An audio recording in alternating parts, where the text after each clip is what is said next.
বৰপেটাত আৰক্ষীৰ জালত গাঞ্জা বিক্ৰেতা প্ৰায় 1 কিলোগ্ৰাম গাঞ্জাৰ সৈতে আটক সুৰেন ঘোষ নামৰ এজন যুৱকক।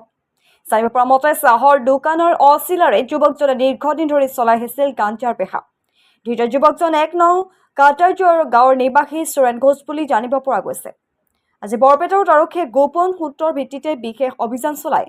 বৰপেটাৰ সমীপৱৰ্তী কাটাৰজোৰত এখন চাহৰ দোকানৰ পৰা গাঞ্জা বিক্ৰী কৰি থকাৰ সময়তে প্ৰায় 1 কিলোগ্ৰাম গাঞ্জাসহ সুৰেন ঘোষ নামৰ যুৱকজনক আটক কৰিবলৈ সক্ষম হয়।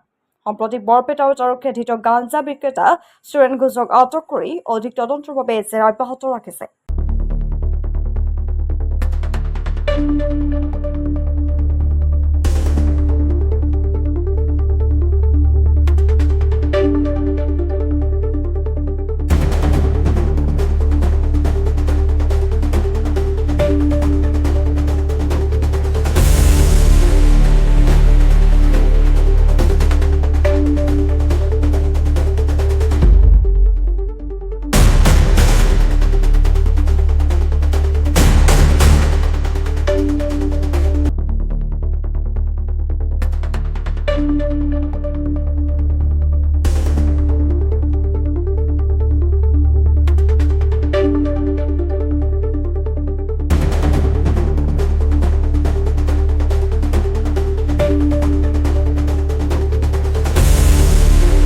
পুলিশ দেখা পাই রাখলো রাখার পিছনে দেখা পালো যে দোকানে কিনা গাঁজা বিক্রি করে।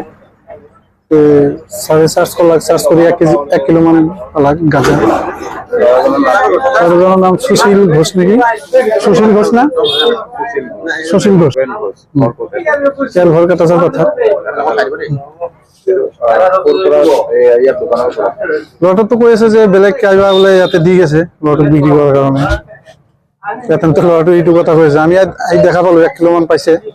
আমার পরের আরক্ষী বিষয়া দিহিঙ্গিয়া সারাহি মালখানি জব্দ করেছে।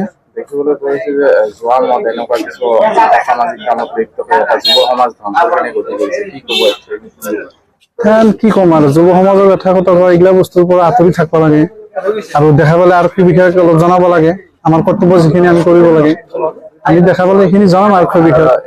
ইয়াত কেনেকুৱা ধৰণৰ শাস্তি হোৱাটো বিচাৰে? শাস্তি মানে এখন আইনৰ প্ৰচেছত যিখিনি